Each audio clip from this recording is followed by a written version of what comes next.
Finally, as we remember Dr. Martin Luther King Jr.'s life and influence, a new documentary reveals how Dr. King used basketball to inspire others, with former President Barack Obama emulating the idea decades later.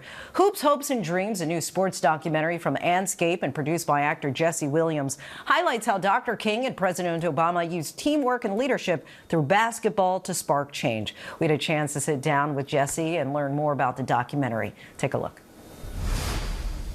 To know that Martin Luther King could have played their game makes them listen. And then you could talk to them about trying to stop violence in the streets. Dr. Martin Luther King Jr., he gave us the playbook. The first time I played basketball with Barack Obama, he says to me, we want to win, but we want their support too. We played every election day for a year. And joining us now, one of the producers of this documentary, Jesse Williams. Thank you so much for joining us on this MLK Jr. Day. I think you could hear the voices right away. You could know, oh, there's Andy Young. Oh, there's Jamel Hill. And then we saw Reggie, who we haven't seen in a while. So tell us how you got the ball rolling with this doc. Well, it started, actually, our director, Glenn Kino, who's an incredible fine artist and a partner of mine and other ventures. He made this trophy for this gala at the Tommie Smith Gala to honor Ambassador Andrew Young, at which time Andrew Young couldn't resist the temptation to tell Tommie Smith what a great athlete he was in his day, too. And in sharing that, he said, you know, me and Dr. King used to play ball around Atlanta and recruit kids into the movement. I said, what? So Glenn chased him down and said, we'd love to hear more about that story. Could we tell that story? And from then, we were off to the races. And Glenn came back to L.A. and connected with our producer, Michael Ladd, and myself.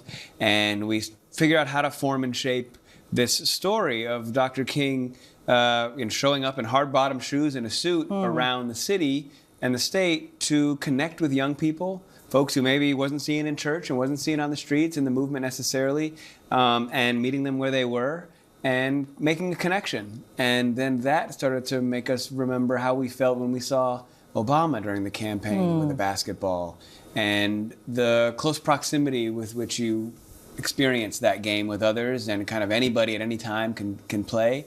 And the feeling of taking these men, these intellectual kind of giants, off the black and white photos and their speeches and all their accomplishments, and connect to them through play, and just kind of an even playing field. So you mentioned black and white photos, but there were no black and white photos, right? If I had been working on this documentary with you, I would have thought, there's no videos, there's no picture. Dead end. How are we going to do this? Yeah, so that's why we went to animation. We said we kind of created like a visual poetry, I like to think. We fill in these gaps with animation, but those animations aren't entirely colored in. It's kind of like we say the book is better than the movie because it leaves room for you to project something into it yourself. So our animation style kind of embodies that, I think, as well. And you get to see the smirk on Dr. King's face as he's crossing somebody up. He's left-handed also, just like Obama.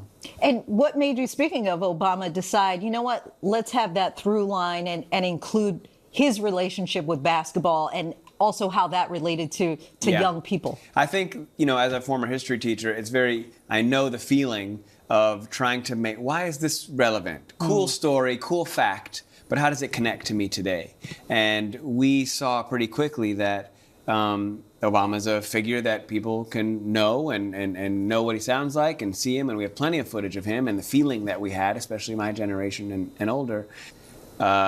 And also now in this time where everybody's plugged into their phones and disconnecting from each other and having a human experience behind a screen, we really wanted to highlight the value of a human exchange with people wherever you are at any point in time, and how it can connect us to those folks who we hope will lead us. Did the Reverend Dr. Martin Luther King Jr. have game? Rumor is he could ball. Okay. And I think he's, 5'7" or something? Lefty, but rumor was he had a nice jump shot and he was a really good player.